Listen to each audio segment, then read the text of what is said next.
Picture for a second a bomber so fast it could outrun its own nuclear explosion. A machine that flew at 3 times the speed of sound and left fighter jets in the dust. The XB-70 Valkyrie was supposed to be America's ultimate weapon. Instead, it became aviation's most spectacular failure. But here's the twist. This failure would secretly change everything we know about flight. On June 8, 1966, 2 pilots climbed into the cockpit of the most advanced aircraft ever built. Al White had grown up dirt poor in Kansas, dreaming of flight while watching crop dusters work the fields. Now he was North America's chief test pilot, about to fly faster than any bomber in history. Major Carl Cross sat beside him, hands slightly trembling. He had just returned from flying bombing missions over Vietnam. His wife Dorothy had cried the night before, begging him to take a desk job. Test flying experimental aircraft seemed safer than combat. They were both very wrong. What happened next would kill the program, destroy millions of dollars, and bury one of the most incredible machines ever created. It would also claim the life of one of these men, along with NASA's greatest test pilot. A man who'd literally touched the edge of space. But we're getting ahead of ourselves. This story begins with a chain-smoking engineer in California who thought he could build angels. Harrison Stormy Storms sat in his cramped office in Downey, California, doodling aircraft that looked like spaceships. The 40-year-old engineer had grown up poor in Chicago, watching his father sell door wire to pay the bills. His mother took in laundry to make ends meet. Young Harrison built model airplanes from scrap wood and old newspapers. Neighbors called him the airplane boy. Now the Cold War was escalating, and Soviet missiles were getting deadlier every month. American bomber crews kissed their wives goodbye, knowing many would never come home. The B-52 Stratofortress was becoming a flying coffin. Russian SA-2 missiles could reach 60,000 feet and were getting more accurate. At Edwards Air Force Base, the news was terrifying. "We're sending our boys to die up there," one pilot told his wife over dinner. The Pentagon needed a miracle machine that could outrun death itself. Enter Weapon System 110A, the most ambitious bomber project in history. The requirements read like pure fantasy. Mach 3 cruise speed, 70,000-foot ceiling, range to hit Moscow and return home for dinner. Boeing's engineers laughed and walked away. Impossible, they said. But Harrison Storms looked at those specs and smiled. This was his childhood dream come to life.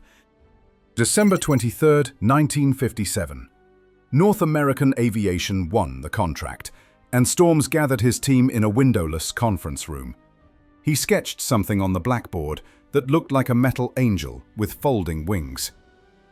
"Boys," he said, lighting another lucky strike, "we're building the impossible." His team worked like men possessed.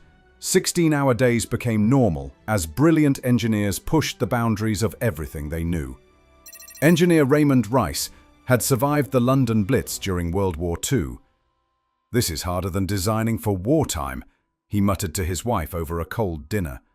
Dale Myers, just 28, was a propulsion specialist who dreamed of rockets that could reach the moon.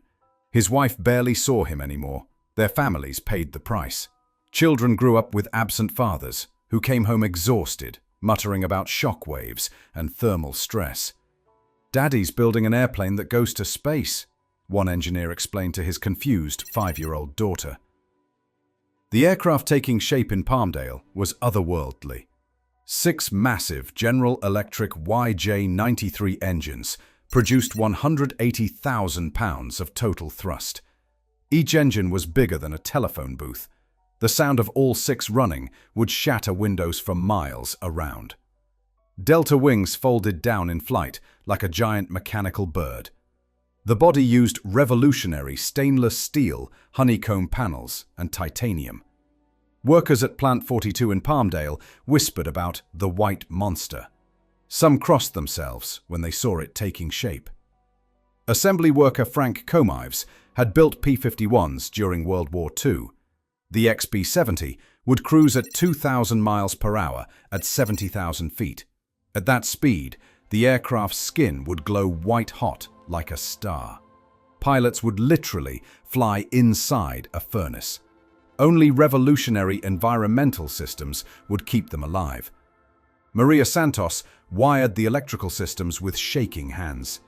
Her son Tony was a Navy pilot, flying dangerous missions off aircraft carriers.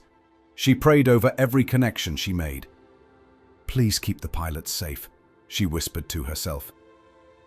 While Storms poured his soul into building his dream, Robert McNamara was systematically destroying it from Washington. The Defense Secretary sat in his Pentagon office surrounded by IBM computers and cost analysis charts. Everything was reduced to numbers for the former Ford Motor Company executive. McNamara treated warfare like a business problem that could be solved with spreadsheets and efficiency studies. Each XB-70 would cost $1.5 billion in today's money. The program was hemorrhaging cash faster than the aircraft would burn fuel at Mach 3. But cost wasn't the real killer. Intelligence reports streaming in from the Soviet Union painted a disturbing picture. Soviet engineers had developed new SA-2 surface-to-air missiles that could reach 70,000 feet. The XB-70's high-altitude sanctuary was becoming a shooting gallery. Nuclear submarines with ballistic missiles were proving they could strike anywhere in the world from underwater. Why risk pilots' lives in expensive bombers when missiles could hit Moscow in 30 minutes? In smoky Pentagon briefing rooms, old bomber generals like Curtis LeMay fought desperately for their aircraft. LeMay pounded tables with his fist, cigar smoke swirling around him. "Missiles can't think!" LeMay shouted at bureaucrats. "Missiles can't adapt to changing situations." His wife Helen begged him to retire. The political stress was literally killing the old warrior. But McNamara was building tomorrow's military, not yesterday's. Manned bombers were becoming expensive dinosaurs in the missile age. The XB-70 became a symbol of this bitter divide between old warriors and new technocrats. McNamara sharpened his budget axe. But first, the White Angel had to prove it could actually fly. On September 21, 1964, 5,000 North American employees and Air Force personnel gathered at Edwards Air Force Base to witness history. Al White arrived at dawn, carrying his father's worn leather flight bag, the same one the older man had carried as a barnstorming pilot. His wife Doris had packed him coffee and a kiss. "Be careful, honey," she'd whispered, knowing that test pilots' wives lived with constant fear. Colonel Joe Cotton brought a thermos from his wife, Margaret. Inside was hot coffee and a handwritten note. "Come home safe, darling." White's 8-year-old daughter, Susan, had drawn a picture of the XB-70 in crayon. It showed a white airplane flying to the stars, and it was taped to his instrument panel. In the crowd, Harrison Storms chain-smoked nervously, his hands shaking as he lit each lucky strike. His wife, Phyllis, gripped his arm so tight she left nail marks. 20 years of work came down to this moment. Assembly worker Tony Riccio stood with tears streaming down his weathered face. He'd personally installed every hydraulic line in that aircraft. "That's my airplane," he told his wife Rosa, choking up with pride and terror. Nobody knew if the XB-70 would survive the stresses of Mach 3 flight. Computer models said yes, but computers had been wrong before. The 6 engines spooled up with an otherworldly sound, unlike anything on Earth. Children in Palmdale stopped playing and stared skyward in wonder. Dogs began howling across the desert. Car alarms hadn't been invented yet, but they would have been screaming. "Rotation," White called over the intercom. For one heart-stopping moment, nothing happened. Then 240 tons of experimental aircraft defied gravity and lifted into the California sky. Maria Santos fell to her knees in the crowd, and crossed herself. She'd wired this machine with her own hands, and her prayers were flying. The XB-70 accelerated like a bullet fired. At 30,000 feet, White pushed the throttles forward and felt the future arrive. Mach 1, Mach 1.5. Speeds that had existed only in the dreams of engineers. When they landed an hour and 46 minutes later, one engine had failed and the rear wheels had locked, causing a small fire. But White was grinning like a schoolboy. "She wants to go even faster," he told the waiting crowd. Harrison Storms embraced his test pilot with tears streaming down his face. 7 years of sacrifice, missed dinners, and worried wives had finally paid off. The XB-70 worked better than anyone had dared hope. But in Washington, Robert McNamara was already signing the program's death warrant. Just 3 months later, the phone rang in Harrison Storms' home at dawn. His secretary's voice was steady but heavy. The bomber program was cancelled. At Plant 42 in Palmdale, workers arrived to find pink slips on their desks, just weeks before Christmas. For many, it wasn't just a job ending. It was the death of years of sacrifice and dreams. Storms refused to give up entirely. Through back-channel negotiations, he managed to save 2 Valkyries for research purposes. If they couldn't fight the Cold War, they could at least push the boundaries of flight.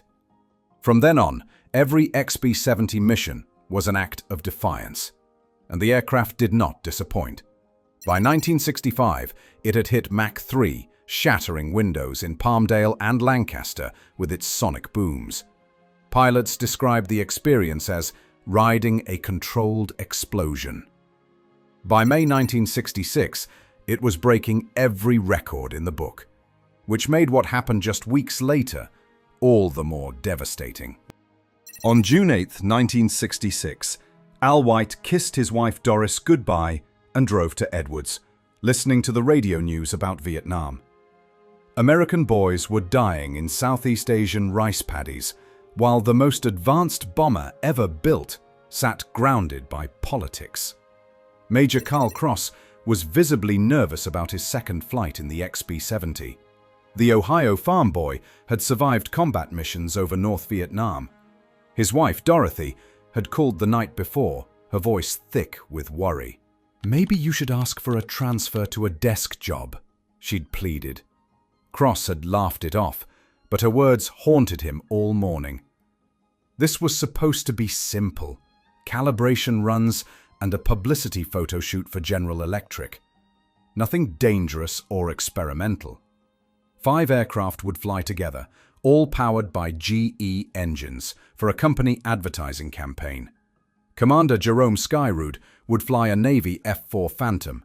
His wife, Sandra, was 7 months pregnant with their second child. Captain Peter Hogue would pilot a T-38 Talon, with Colonel Joe Cotton riding in the back seat as an observer. John Fritz would fly a Northrop YF-5 Freedom Fighter. The former Air Force pilot had gone civilian to spend more time with his children. "I wanted to see my kids grow up," he'd told his wife during his career change. And Joe Walker would fly the NASA F-104 Starfighter. Walker was an aviation royalty, a living legend who was 45 years old. He'd flown higher and faster than any human being in history. His X-15 rocket plane flights had reached 354,000 feet, literally touching the edge of space. He'd earned astronaut wings by flying above 50 miles in altitude. Walker's wife, Grace, had been begging him to retire from test flying. "Please, Joe, think about Donald and Linda," she'd say. Their son Donald, 17, was tired of classmates asking if his father was going to die in a plane crash. Daughter Linda, 14, had nightmares about explosions. But Walker couldn't quit flying. It was his life, his passion, his very reason for existing. This would be his 13th chase flight with the XB-70. In just 2 days, he was scheduled to pilot the Valkyrie himself.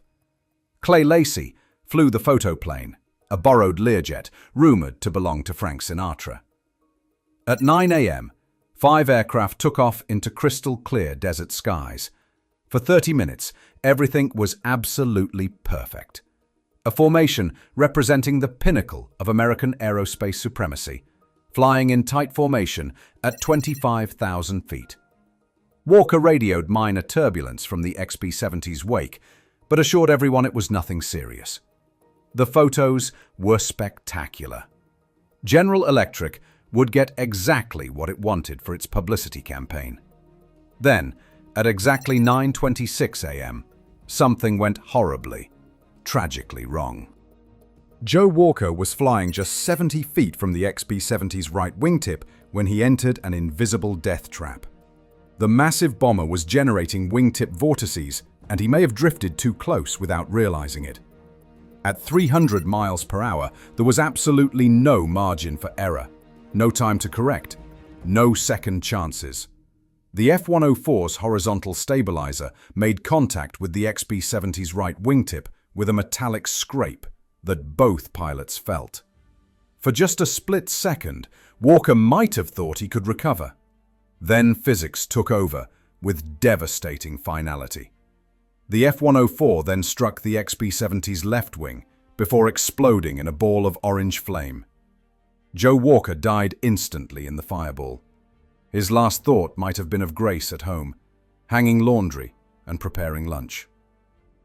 In the XB-70's cockpit, Al White was initially unaware that a collision had even occurred. The massive bomber was so large and aerodynamically stable that the impact barely registered. Then Joe Cotton's panicked voice crackled over the radio from the T-38. "Mid-air! Mid-air! You got the verticals. Both left and right came off. We're staying with you." White looked down at his instrument panel and saw a Christmas tree of red warning lights. Both rudders were gone. Part of the left wing was missing. Fuel was streaming from ruptured tanks in a visible white mist. "Carl," White said to his co-pilot with forced calm, "we need to get out of here right now." For 16 incredible seconds, the massive bomber continued flying straight and level. Its sophisticated flight control computers were compensating for the massive structural damage. Major Cross was frantically working his controls, trying to understand what had happened to their aircraft. The young Air Force officer was fighting for his life. Then the XB-70 began its death spiral. The massive bomber rolled slowly to the right, then entered an inverted flat spin. Pieces of the aircraft began breaking away. Chunks of wing, fragments of fuselage. Debris would be scattered across miles of desert floor. "Bail out! Bail out! Bail out!"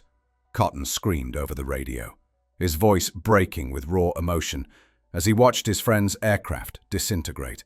White reached for his ejection handles, knowing the escape capsule system had never been tested in a flat spin. Come on," he muttered, pulling the triggers. His capsule fired with explosive force, rocketing him clear of the dying bomber. But as the clamshell-like capsule closed around him, it caught his left arm. Bone and tendon were crushed as the mechanism sealed shut. Through his small window, White watched the XB-70, his beautiful, doomed aircraft, tumble towards the desert below, trailing smoke and debris. Major Carl Cross never made it out alive. Maybe the extreme G-forces of the flat spin knocked him unconscious. Maybe his ejection system malfunctioned in the chaos. The investigation would never determine exactly what went wrong with his escape attempt. When the XB-70 impacted the desert floor at 350 miles per hour, Carl Cross was still strapped inside the cockpit. The explosion could be seen for 30 miles. The crash investigation took months and produced a thick report filled with technical jargon. The conclusion was heartbreakingly simple: wingtip vortex. 4 Air Force officers were disciplined for allowing the unauthorized publicity flight. The Air Force immediately banned all close formation photo shoots. But the real damage went much deeper than careers or regulations. The crash broke something fundamental in the American aerospace community: A sense of invincibility died with Joe Walker and Carl Cross. The remaining XB-70 continued flying research missions until February 4, 1969. NASA pilot Fitzhugh Fulton and Air Force Lieutenant Colonel Emil Sturmthal ferried it to Wright-Patterson Air Force Base. The fastest bomber ever built would spend the rest of eternity as a museum exhibit. But sometimes failures shape the future more profoundly than any success ever could. In Britain, Concorde engineers were studying every scrap of available XB-70 data. The supersonic transport's engines were directly based on Valkyrie technology. Those graceful delta wings incorporated aerodynamic principles first proven over the California desert. At NASA's Johnson Space Center, engineers working on the Space Shuttle were poring over XB-70 thermal protection research. Those white ceramic tiles that would protect astronauts during re-entry. Pure XB-70 legacy. The B-1 Lancer that finally entered service in the 1980s used XB-70 structural techniques and advanced materials science. Even the Soviet Tu-144 Concorde was built using information stolen from the program. Every modern supersonic fighter that can cruise at high speed owes a debt to Storms and his brilliant team. The F-22, F-35, and experimental hypersonic aircraft all use principles first proven by the White Angel. But the human legacy mattered even more than the technology. XB-70 veterans went on to design the Saturn V moon rocket, the Space Shuttle, and every major American aerospace project. Tony Riccio found work at Rockwell, helping build Apollo command modules. He carried the pride of the XB-70 with him to the moon. Maria Santos became a quality control inspector, obsessively checking every connection she encountered. Joe Walker and Carl Cross died because someone wasn't careful enough, she'd tell younger workers. Al White continued test flying until 1974, but he carried the weight of Carl Cross's death for the rest of his life. Grace Walker never remarried, devoting herself to preserving her husband's legacy. The Joe Walker Memorial Foundation continues to support young pilots and engineers today. Harrison Storms lived until 1992, and until the end, he would drive to the museum just to see his creation.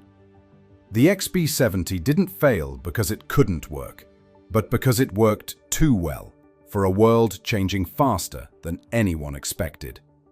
It was a creature of the jet age, trying to survive in the missile age.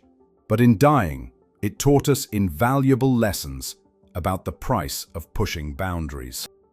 Today, the surviving XB-70 sits in the National Museum of the Air Force in Ohio, like a visitor from another timeline.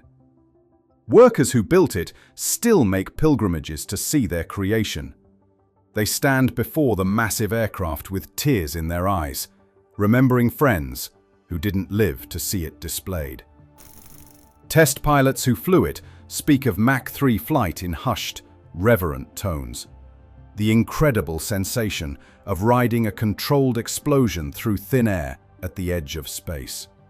Engineers who designed it consider the XB-70 the absolute pinnacle of their careers, the closest human beings have ever come to building mechanical angels. What do you think? Was the XB-70 a tragic waste? Was it a necessary step toward the future? Let me know in the comments below. Remember to hit subscribe for more stories like this.